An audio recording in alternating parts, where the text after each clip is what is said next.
What is going on, guys? So since the last video, we've actually achieved quite a lot. I'll show you around in a second, but it's super exciting to see it coming together. You can probably see behind me that there's a little bit of cladding up, and we're so excited to show you guys what we've been up to.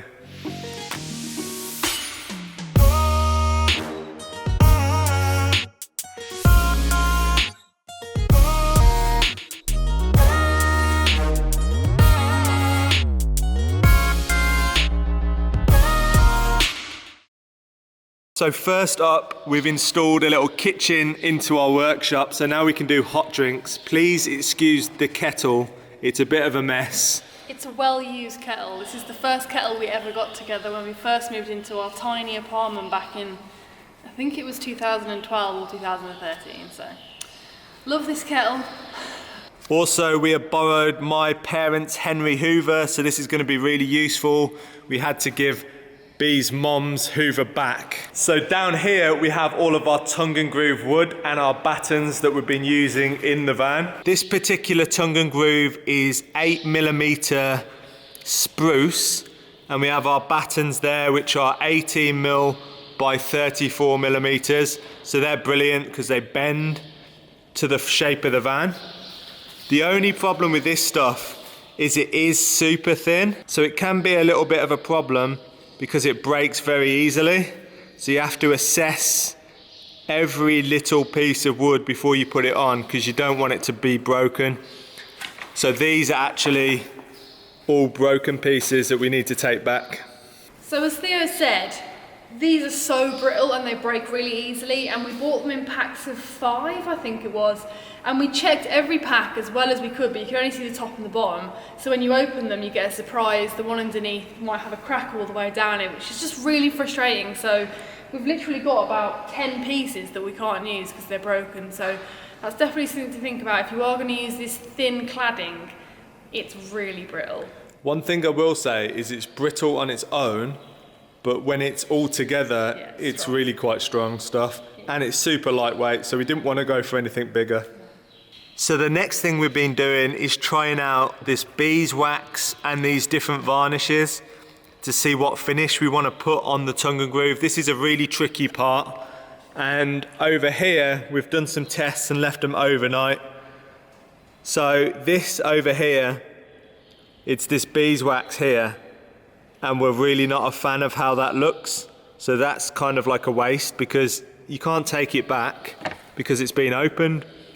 The next one we've got is this varnish. It's a walnut interior varnish, and this is really nice. This is how this looks here. So this is one coat along there, the 2 strips. This is how it looks on plywood. And this is with a few more coats. So I think the darker one is 3 coats, 2 coats in the middle, and 1 coat there. And now we have 3 more varnishes to try out, which we're super excited to see how they look. This one looks really interesting, almond wood, so that's interesting. We have a dark oak as well, so that should be good. It's slightly lighter than a walnut, so we think that could be a real contender. And this one here, we got a medium oak. Looks slightly more orangey, but we think it should look pretty good. Have you explained why you're going for the colours that, well, we're going for? No. So Theo, as a photographer and a filmmaker, has like certain things that make life a lot easier. And one of the things we picked up on in our boat is that the wood colour that we've got in there is so orange, it really makes it difficult with the white balance. So we're trying to go for a colour that's not going to make it go mental. So that's why we've chosen kind of ashier colours, just to kind of make it a little bit less orange. So that's what we're trying to figure out. We love the walnut, but it's too dark for the whole wall. So hopefully one of these 3 will be perfect. So my apologies for the bird sound today. There's a hell of a lot of birds just hanging out with us inside, and they just tweet and it echoes around the barn. So if there's tweeting behind what we're saying, that's what's going on. But back to the white balance issue with different stains. So I've found this out when I've been doing the van tours and when I've been taking photos of other people's vans. especially when it's a very orangey look. It throws the white balance, so you can't get the skin tone of a human and the plywood or the tongue and groove to look really nice. A lot of people have said use Danish oil. I put out a post on our group, which is the Alternative Living group on Facebook, and that's a really good resource actually. If you got any problems or you want to know anything, put a post on there and you get lots of really good answers back. So lots of people gave us different ways to do staining on our cladding. A lot of people said Danish oil, and I do really like Danish oil, but I think it might be a little bit too yellowy orange for what we want to go for. So we want more of like a clear ashy look like B said. Right, now it is time to do the staining test. We have our matte almond wood. Excited to see how this looks. This is the palest of the lot. I'm quite curious to see how it's going to turn out, because on there it looks exactly the same as that. Wow, that is pale. Wow. Super pale. Oh my god. It's like practically But that might be good, translucent. because that's what we want. We want a lighter finish. Quite hard to see where you've even put it on. So this one is called medium oak.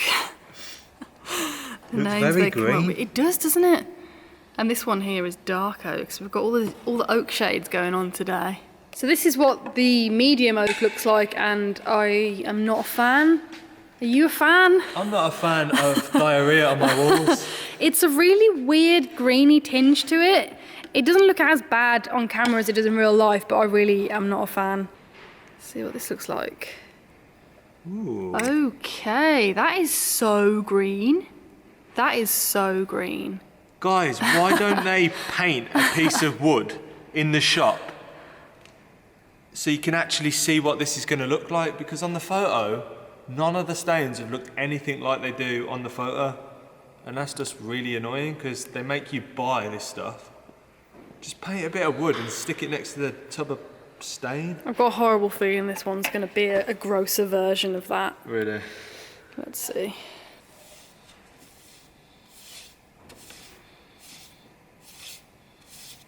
More diarrhea. I guess maybe it's more of a piney colour that we want to go for. So after the horrifying result of medium and dark oak, which we will not be using, we're going to try and sand down some of the walnut that we've used and see how that looks. Because that's dried, was it 12 hours ago? Yeah, 12 hours. We really like the walnut look, walnut whip. And we really like it. So if we could use that, that'd be amazing. But we're going to sand it back and see if we can make it a little bit lighter. Let's sand. So we've just done a test by sanding it all back, and this has got one coat of walnut with a nice heavy sand on it. And look at that grain, it looks absolutely incredible. This has turned this wood from like a standard tongue and groove to like a proper cabin in the woods feel. Oh, I love this wood. What do you reckon? I like it, but I'm scared that when it's all over, it will just be a bit too dark. So guys, I have not even shown you the main bit that we've been working on. So this is one of the walls, complete pretty much. And we've cut out nice little hole there for the door to go into, cut around this so we can get that out if we ever need to. And it just looks really nice. It's really starting to come alive. But the main feature of this wall is just incredible. I love it. We built in our 100k YouTube plaque into the wall. So it's completely flush. And then we got this lovely trimming from Homebase, and they only charged me 13p for it. How amazing is that? But look at it, guys, like, it's flush into the wall, it doesn't stick out, and it's just really, really nice. So the plan of action for today is to get the battens up on the other side of the wall, and right now Theo is just painting some spare bits of cladding with the walnut shade. We're going to leave it to dry throughout the day, and then later on when it's dried we're going to sand it back like the other two pieces, and we'll get a bigger picture of how they look together. But yeah, cladding time is going to be after batten time. So it's time to put the battens in. We're going to put extra battens in this part of the wall here because this is where the kitchen's going to go. So we're going to have a batten running all the way along here. There is a nice piece of metal that goes all the way along here that we can attach it to easily. So we've got these battens that we're using are 18 by 34 and it fits on there.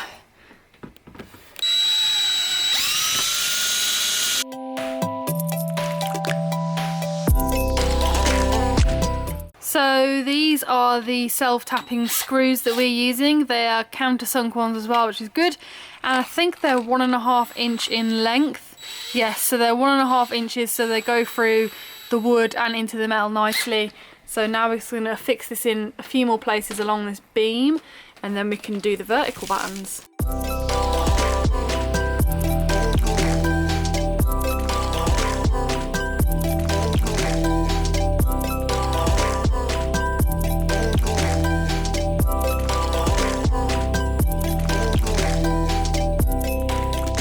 So before we finish putting the rest of the battens up, we've put in the frame for the window. It's almost finished now.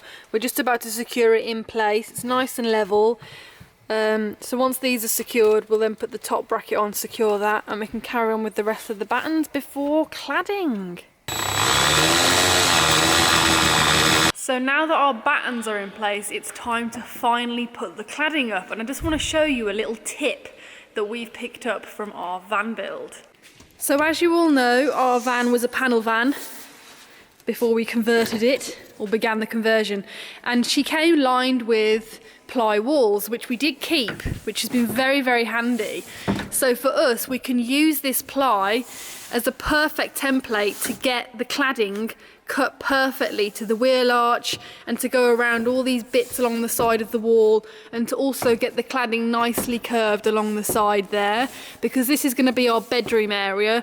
We want it to be nice and neat. So yeah, we're going to basically line up, just making sure that that fit. We just had to trim off 34mm from the bottom because obviously now the floor's been put in, the ply didn't fit in as perfectly, but now it fits nicely and we can use it as a template for the cladding.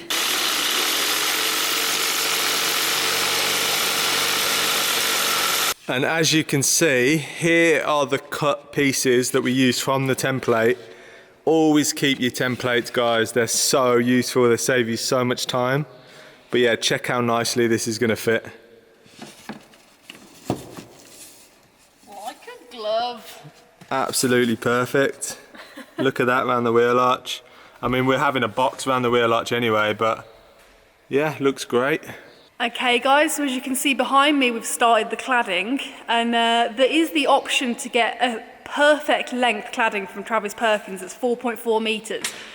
The only issue is we found out about that after we'd already done that wall, and it's an ever so slightly different wood, and we just thought we may as well just go with all the same wood throughout the whole thing on the walls. So we're going to do that, which means we've got to be a bit clever where it comes to meeting the wood together, because it's not the perfect length. These are 3 metres long. And we might use that wood on the roof, on the ceiling. Not on the roof, on the ceiling. That'd be weird to clad the outside of your roof. Maybe a nice roof terrace. No, basically we'll probably use that full length possibly on the ceiling, but because we're thinking about staining the ceiling slightly darker colour, so you won't be able to tell that it's different wood.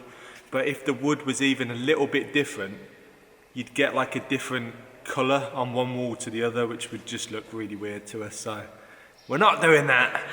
Let me just show you guys where the connections are going to be for the pieces that obviously don't span the whole length. So it's easy with the wheel arch because obviously it blocks it. So what we're going to do is, this is going to be the first stop point. So we're going to have cladding that goes all the way to the back and then there, and then cladding that goes all the way from there to there.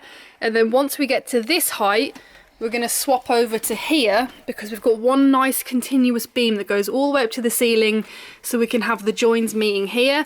And we think we might make a feature of the join, maybe put a nice strip there for some lighting or something, a little reading light that could come out the ceiling from an external metal conduit piping. So yeah, we've got ideas going, but now we're gonna clad. Now we're gonna clad!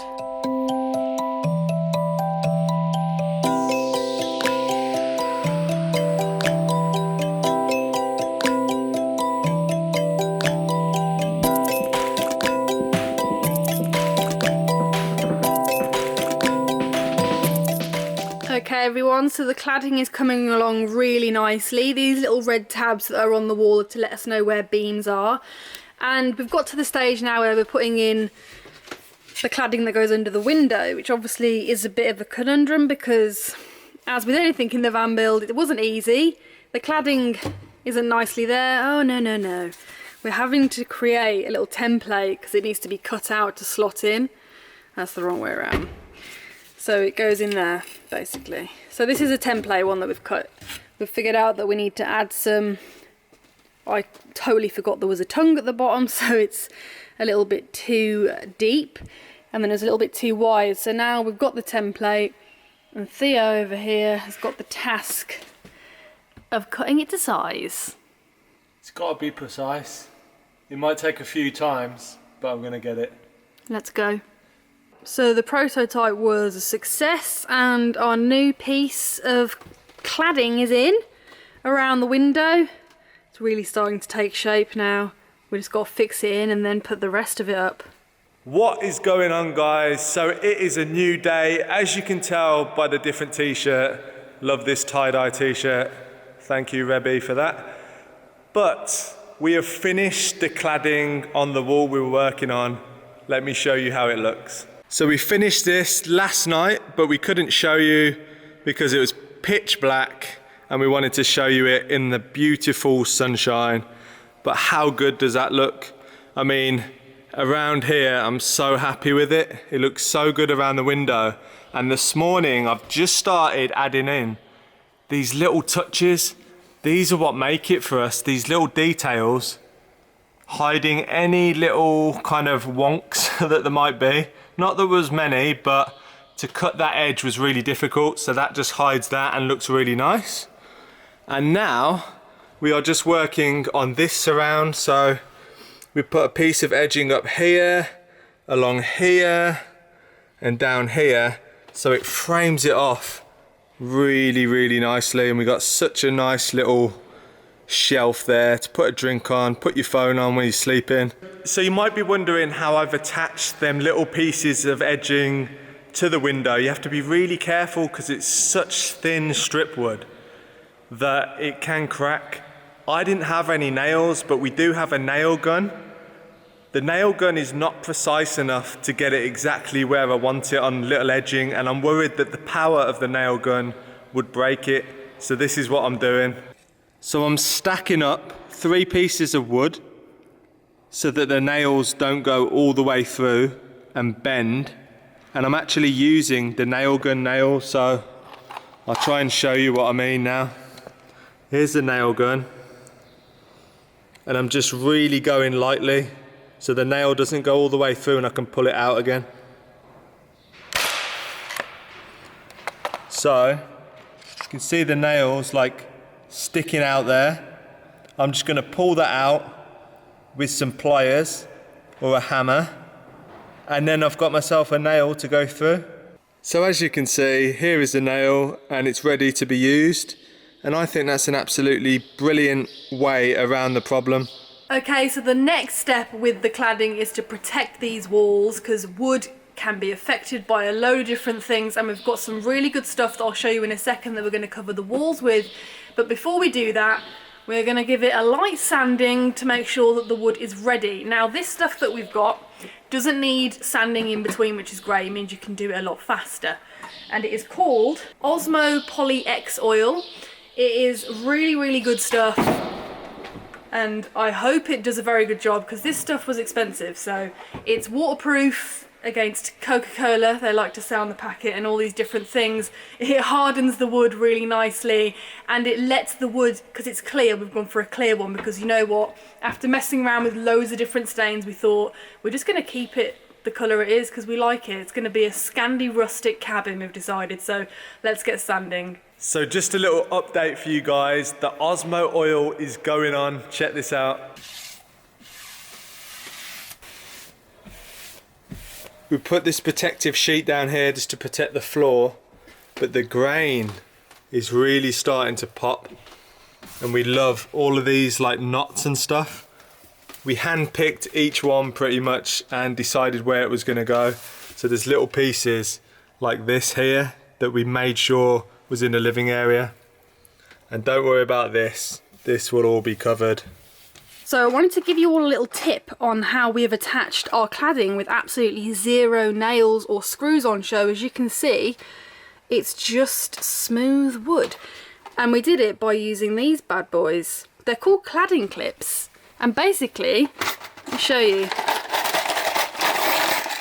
As you can see in our haste to open this, we literally ripped the packet open because we were so eager to use these amazing clips. We got them from B&Q. You can probably get them online as well. I'll put a link. But that is basically all you need to attach your cladding to the wall of your van and have it completely hidden. I'll show you how that works on an actual piece of cladding now.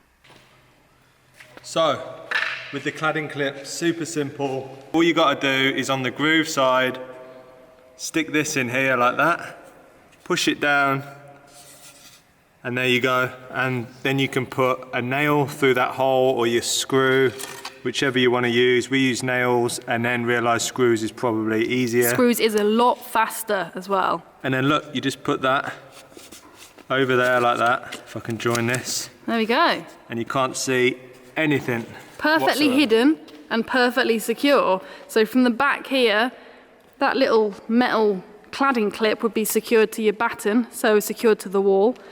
And then that's that. So it keeps them nice and strong, and it means there's no nails, you can't see any attachments, which is something that we really wanted to go for.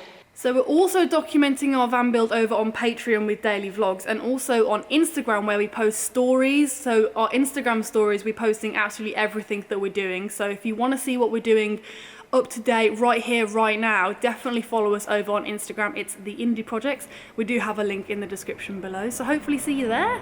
So last night we did the second coat of the Osmo oil, and it's now 100% dry, and it was a lovely clear matte finish, so the wood still looks totally natural, exactly how we wanted it, and now it's 100% protected. So now we can get building with the inside of the van, including the bed, which is what we're going to be doing on the next video. So thanks for watching, see you on the next one. Head over to theindyprojects.com/shop and check out our new merchandise. Join us on Patreon for exclusive content, and don't forget to subscribe and hit that notification button so you never miss a video. Thanks for watching, and we'll see you on the next video.